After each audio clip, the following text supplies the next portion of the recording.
Мамеле, почвам ли? Добре. Здрасти.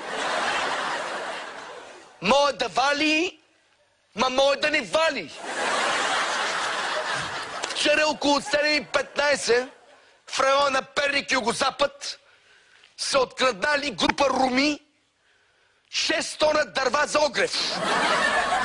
Значи на цялата страна ще е много студено.